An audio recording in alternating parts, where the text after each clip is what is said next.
Hello, my loves, and welcome back to another episode of Relationship Tea with Tina. It has been a day. It's been a day. If you're listening to this or if you're watching this, I am literally drinking. If you hear the clanking in the background, it's because I poured myself a poppy in a wine glass because it's been a long day, and that's the vibe. Because if you listen to my fitness journey podcast episode, I haven't been drinking alcohol, but having the poppy in the wine glass kind of just gives me something that makes me feel like a nightcap at the end of the day. I guess today we are talking about friendships, okay? And I put a poll on my Instagram post this morning about what we wanted to talk about today, what you guys wanted to hear. And I've been really wanting to dive into podcasts about my friendships for a long time now. And that's because I am 34 years old and I have 2 friends. 2 to 3 actual people that I can call my friends in my corner.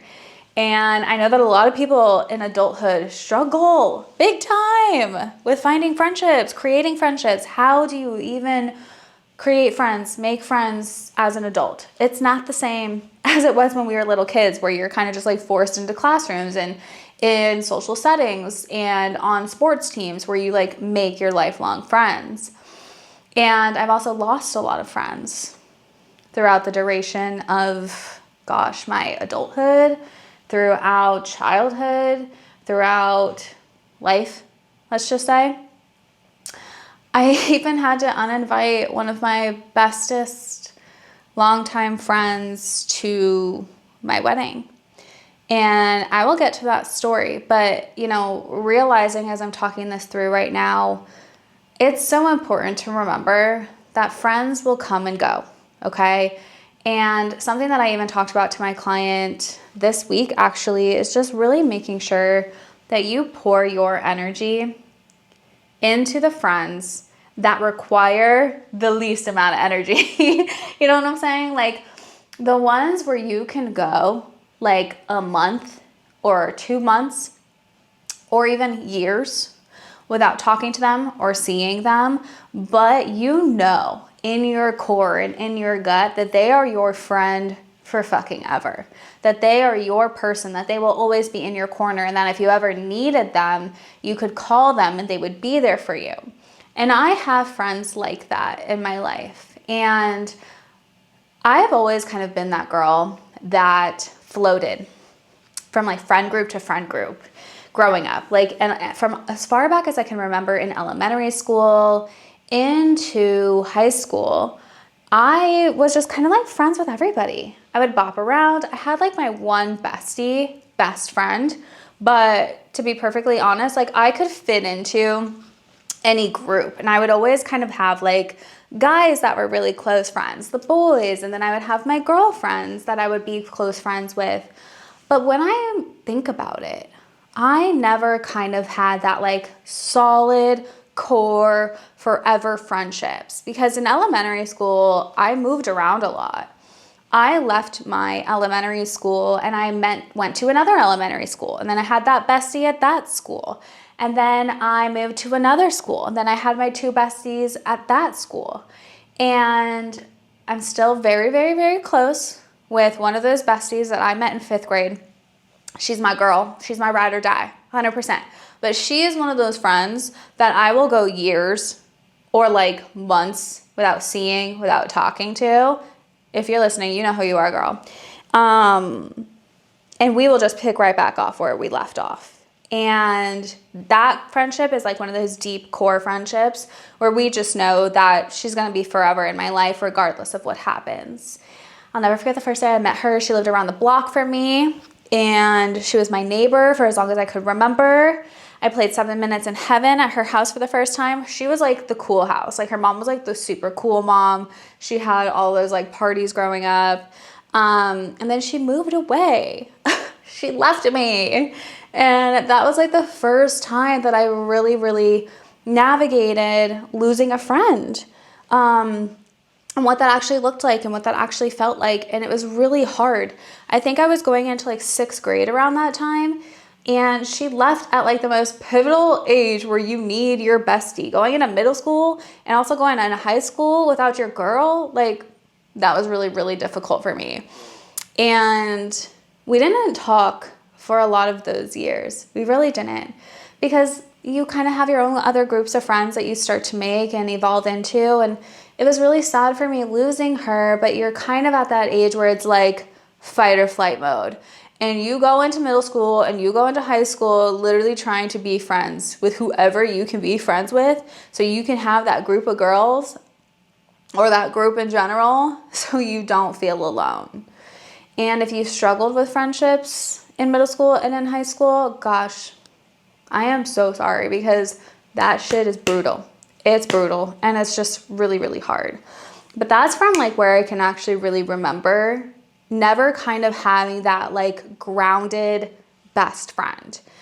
And then, oh gosh, that's when I also started really experiencing mean girls, right?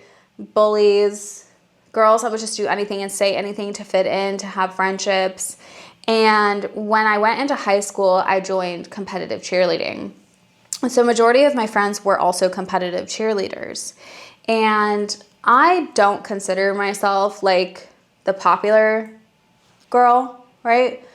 A lot of people, like I've connected with friends from high school that like have turned into clients now, and they're like, I always looked at you as like the popular girl. And I was like, I never freaking saw myself that way. But I had finally in high school, like a group of friends, a solid group of friends. And that was the first time that I ever had that in my life. Like that group that you go out with, that group that you have the text with, the group that there's always that one girl who gets pissed when you go out with all the other girls or someone else off of campus for lunch. Like that was kind of like, it was like I was living in like a Mean Girls moment for like my senior year of high school when I finished cheer. It was like my friends that I started partying with, and like I was like, oh my God, I have a real group of friends. These are my real friends. Hell no, they were not my real friends, okay? One girl from that group I do consider one of my real friends. Like she really did stick with me through a lot of stuff in my life. She did. She was always there for me. But my other friendships with that group kind of fizzled out because we all kind of just started doing our own thing, and some people were closer with other people, and you kind of like branch off into those kind of pairs as you get older and as you graduate.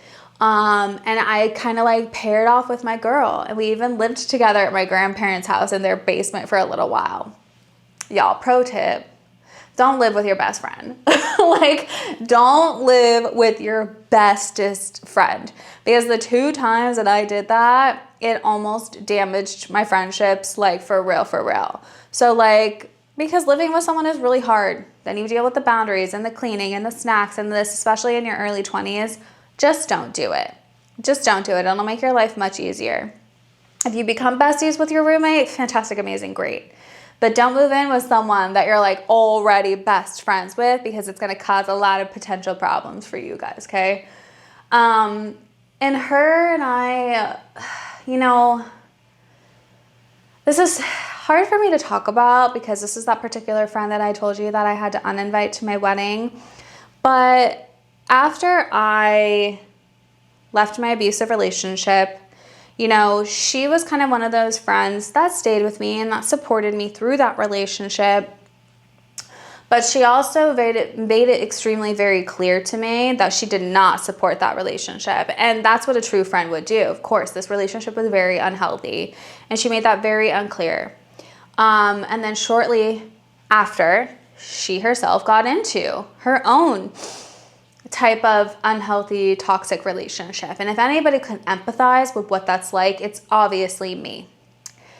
We kind of like drifted apart here and there. I moved to New York, but we always remained in contact to the best of our ability. And there came a point in my life where I talked about it a little bit, and I will go into it in more detail, where my uncle passed away.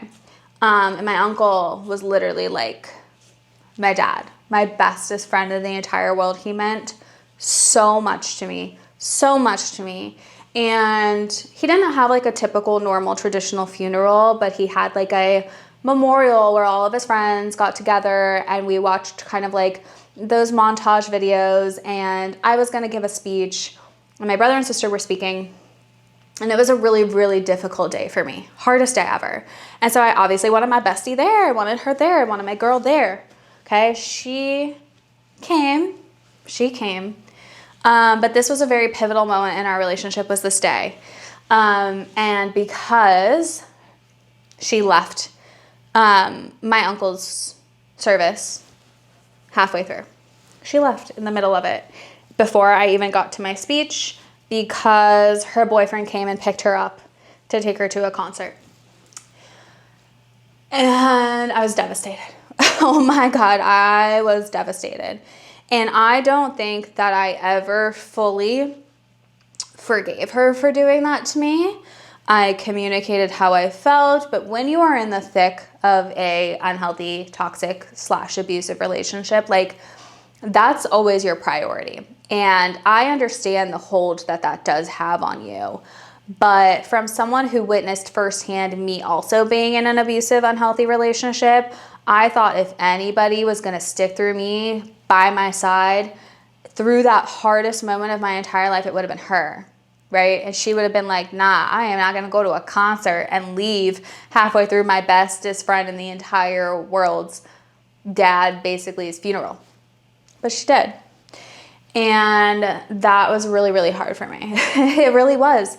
And that was the moment that everything shifted in our relationship, because I went back to New York, and it was just different. It was just different. I think it was because I lost trust in her to always be there for me through the thick and through the thin and through the hard moments and through the hard times. And then, of course, when I'm in New York, right, like, I had my husband, my bestest friend in the entire world, even to this day. Like, I don't know if you guys have ever heard me talk about Tyler, but he saved me. Like, when I was in the thick of leaving my abusive relationship, I called him up, and he was the one who was like, I got a room. I got a spare room. Drop everything. Come live with me. We'll make it work. We are going to get you out of this situation. And he, ever since that day, I've known him now for 13, probably almost 15 years now.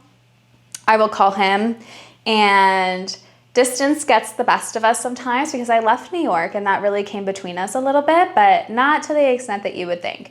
He's the type of friend that, like, I'm gonna text and message, and if he doesn't answer me within like a couple of minutes or like a day, like, I will aggressively text him and send him, like, I'll just type into my emoji search bar, like, weapons, and I'll just be like, you didn't answer my text, and then just send him all of the weapons possible, because he knows, like, he's my husband, like, he's my other husband, and my other husband knows that, right? So that friendship, amazing, fantastic. And then I have a couple of friends from high school, but those dynamics change, okay? They change when you start to heal. They change when you really start to grow. They change when you really start to do your own kind of like awakening journey to realize what's very important to you, whether you are ending a party phase in your life or your friends, that group is still single and you're now in a serious relationship. Like, it is so normal for friendship dynamics to change. And as we grow and as we evolve and as we turn into our quote unquote best selves, we will lose friendships along that journey, because you are going to detox all of the bad and negative energy that does not belong in your world, all of the friendships that just aren't supposed to go with you to that next chapter, and you're only going to have space for those friendships that lift you up, for those friendships that are also texting you and calling you and checking in on you and making sure that you're good, and asking you how you are, and not only calling you when something's wrong or when they need something or when it's convenient for them, okay? Those are the friendships that stick. The ones that make you feel, oh God, so seen and so understood, and hold space for you to the extent that you are willing to hold space for them. It's not just a one-sided friendship. And so if you're navigating a chapter where maybe you're starting to go on your healing journey, or you're starting to grow, or you're starting to learn about yourself and get into a relationship and no longer want to go out and party, and you're starting to kind of like lose friends or realize that friends are fizzling out along that way, that's okay. Not everybody that you meet in your life is supposed to go with you on every chapter of your life. Maybe they're only supposed to be there for a short amount of time to serve the purpose that they were meant to serve. And it can be really hard. We mourn the loss of friendships because parts of us thought that we were going to be friends with these people forever. And I kind of had that like crossroads moment of like, what do I do with that one particular friend of mine from high school when I did get married? Because since we had that falling out during my uncle's funeral, you know, it was a very one-sided friendship. And she might tell you something different, and that's okay. There's always 3 sides to every story. There's my side, there's her side, and there's the truth. But we just did not click anymore on the same kind of like wavelength. It was a very one-sided type of a friendship. And I don't know if she sees it that way. And that's okay. She is entitled to her own perspective, and I will never take that away from her. And I will still love her for forever for who she is, okay? But when I got to New York and I had my corporate job, I also kind of had a little clique and a little group of friends. And I really meshed with them. And as an adult, that was like also the first time that I was like, okay, I can make friends as an adult. This isn't that hard. I can do this. And then again, a couple years later, we all kind of fizzled out and did our own thing, and COVID happened, and then I started my business, and then I quit my job, and they had kids, and we all just kind of went our separate ways, right? One friend stuck with me though, and she was a friend who I couldn't really truly lean into that friendship with when I was at my corporate job, because she was kind of like my boss in a sense, but we were always so close to each other.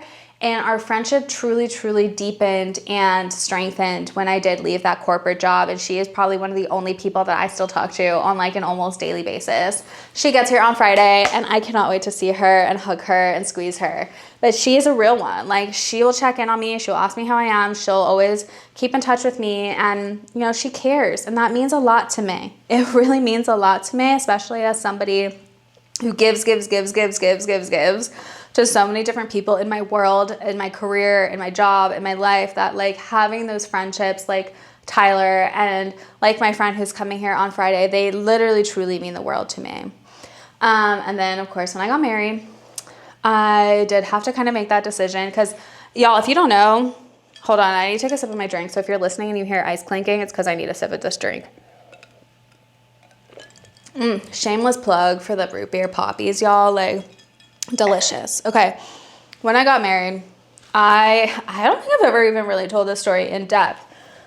I had to change my wedding venue like 3 months before my wedding, 3 months before my date, because I got married in the thick of COVID. Like, my wedding was in 2021. It was when everyone was starting to like get vaccinated, and I changed my venue because financials. Like, I'm not ashamed to say it. Having a wedding is fucking expensive. It is fucking expensive. And there was no way in hell I was going to have to pay all these extra fees for like the original location that I picked, and have to pay for a bouncer. I don't need a fucking bouncer. Who the fuck am I, right? I didn't need valet. I didn't want to pay for all this shit, okay? So I changed venues because your girl could not just like justify spending my entire life savings on my wedding, okay? Some people do. If you do, fantastic, amazing, great. That is your prerogative. It was not mine, and I was also just not in the place to do it, because y'all know that my dad didn't help me with shit, okay? Isn't that traditionally his job? My dad didn't give me any money for my wedding. I digress. And so I ended up having to cut down my wedding list. Back to the point. I had to cut down my wedding list because I got married in my godmother's house. I'm so grateful. She lives in a beautiful estate in Montecito, and she, since it was peak COVID, her husband, he was sick. He is sick with cancer, and I needed everybody who was coming to my wedding to be vaccinated. And I needed to cut down my list to make sure that it was respectful of her and respectful of her home, because I was just so gracious that she was even offering to host it for me. So I could only have 40 people at my wedding. And then I really had to do this like moment of evaluating who I wanted to be there to celebrate my special day and Anthony's special day with us. Who has made the effort to be in my life? Who do I want to celebrate this day with? And I also had to save space for my own husband's family, and he made his own cuts to his own list. And I had to cut this particular friend because that's just what felt right for me. Based off of the status of our friendship, that is just what felt right for me. And she was not okay with that. She was not okay with that. And I respect that. I respect that 100%. She was still invited to come to my bachelorette party if she wanted to. She committed to come to that, but that's a whole nother story for a whole nother day. But you know what? That's okay. And that was kind of the last time I ever spoke to her. We got in a huge fight about that situation, and she made it all about her. And I said, this is just as hard for me as it probably feels for you. This is the last thing that I want to be doing. And she just continued to make it all about her. I had to do that with a few other friends as well. And they were so nice and so compassionate and so understanding. And it just kind of showed me that the relationship ending was just kind of the right route and what the direction that it was meant to take. Was it difficult? Heck yeah, it was difficult. Because she was like still one of my closest friends from high school. But you know what? It wasn't as difficult as I thought it would be, because I had been doing all of this healing on myself, and I had been really kind of evaluating who deserves and wants to be in this next chapter of my life with me. And losing friendships is really hard. And it still makes me sad and it makes me emotional, but I really do trust that everyone who's meant to be in my life is in my life. And so then that brings me now to where I'm currently at with trying to make new friends. Since I moved to Seattle in the middle of March 2020, making friends has felt, honestly, if I'm just fully transparent, really hard and really impossible. And yes, I still have my OGs, but we all live in different states. And trying to make friends as a 34-year-old right now, I would be lying to you if I said I had all of the answers on how to do that, because I don't. Because I haven't been able to figure it out for myself. I'm trying, like I am actively trying to figure out what that really looks like for me at this chapter in my life. A lot of I've met some amazing women who have, just been so kind and so open with me that I've met kind of like through my husband's job, and they want to be friends with me, and they reach out to me, and I am so gracious for that, and I will take them up on that, and I am trying to nurture those friendships to the best of my ability. But in order to make friends, like, it's so imperative that you guys are also in the same chapters of your lives, and they have kids, and I respect that, and I just don't have kids yet, and I'm a homebody, and it's hard for me to step outside my comfort zone sometimes when it comes to socializing. But I'm really at this chapter now where creating a community where I live and making new friends with where I'm at that kind of align with what I want in my life is very important to me. And I think that you have to kind of be in a place where you want to make new friends, and you have to nurture those friendships and put in the effort to make friends and do things that may be a little bit inconvenient, but also understand that in order to make friends, there still has to be that like level of convenience, right? Like, I think we'd all be lying if we said that like making friends requires the convenience that comes along with seeing those friends, and also having friends that are okay with your lifestyle and match your lifestyle with where you're at. You know, my mom has told me, when you have kids, you'll meet your group of people because, you know, they'll have parents, and then you'll become friends with your kids' friends' parents. And I still hope for that, of course. But if you're kind of in a chapter of wanting to make new friends as an adult, you gotta put in that effort. You have to put yourself in places where you can meet new friends, and you have to be confident to put yourself out there to make those friends and introduce yourself and let your beautiful, authentic self shine. And you also have to be willing to put in that effort to nurture those friendships as well. So I would be completely just bullshitting all of you if I said that I had all of the answers for how to make friends as an adult. But I know what is required of it to make it happen, because I'm actively trying to figure that out for myself. I am actively trying to put myself in rooms where I can meet people, where I can then kind of, you know, nurture those friendships, and ask people to hang out. And I fully believe and I fully trust the same way that your real friends from your past will come along with you easily and effortlessly into each and every chapter that you step into. I am a true, firm believer that when you try to reach out and make new friends and put in that effort, it will, though, feel effortless. It'll feel like you want to put in that little bit of an extra mile. It'll feel like, the friendship is being reciprocated and you guys are kind of both equally doing what you got to do, that song and dance to become friends. And it takes time. It takes time to nurture those friendships, you guys. I think that when we meet friends that aren't supposed to be in our world, we immediately think that it's going to be a love bombing relationship where it's all just beautiful rainbows and sunshine and dandy and immediate besties. But it takes time to trust people. It takes time to nurture those friendships. And so if you're craving to want to make friends in the spaces that you want to be doing, that match the lifestyle that you're creating. I had an amazing client who joined a walking group, and it's because she wanted to make new friends and she wanted to put herself out there, but she wanted these friends to be in the same place that she was in her life, where she's no longer partying and she's looking to eventually get into a long-term relationship. And so you find things. If you're a creative, go to a creative art class and meet people. If you want to make new friends and you were in your choir or did Broadway growing up, do a theater show. You got to just be willing and open to put yourself in places to meet people that love to do what you do, that match the energy you're trying to attract, that make it kind of convenient for you guys to hang out and to do things. And that's the phase that I'm kind of currently trying to step into, where I don't make my entire identity who I am as a relationship coach and in my career, because what I do gets extremely lonely. It does. I don't have any coworkers that I can just be hey, y'all, let's go out like I used to. So I have to really make that extra step and put myself in rooms to be able to meet people.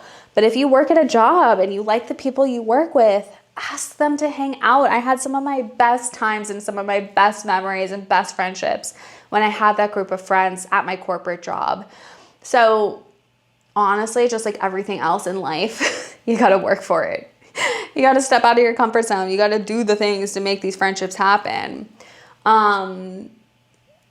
That's really what it is. And the besties will naturally stay in your world, and it just won't feel like such hard work once you meet those people that are supposed to be in this chapter with you. I really truly believe that. So, I'm trying to figure it out too, and I'm stepping out of my comfort zones every now and then, and I'm making friends with the people that come into my world who are also really open to wanting to meet me and hang out with me and introduce me to their friends. And so I'm starting to do that. I have plans this weekend, and I had a girls' day a couple weeks ago, and so I'm putting myself out there to the best of my ability. So if you're trying to do that with me. Okay, we can hold each other accountable. So,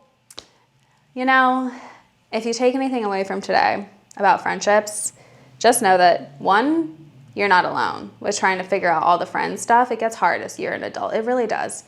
2, friendships come and go. Okay? And it soon becomes about quality over quantity. It does not matter how many friends you have. Honestly, it really just freaking matters the quality of those relationships and those friendships that you got in your life. And 3, if you want to make new friends, you got to put in the effort to make new friends.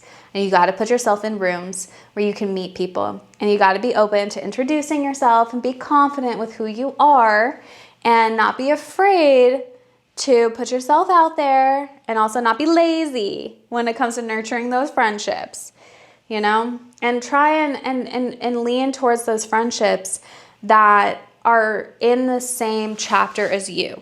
That are, if you want someone who's in a relationship and no longer their single life and partying, gravitate towards those types of people. Nurture those types of relationships, right? And if you have those long-time friends that maybe it's been a little bit too long since you've talked to them, message them. Ask them how they're doing.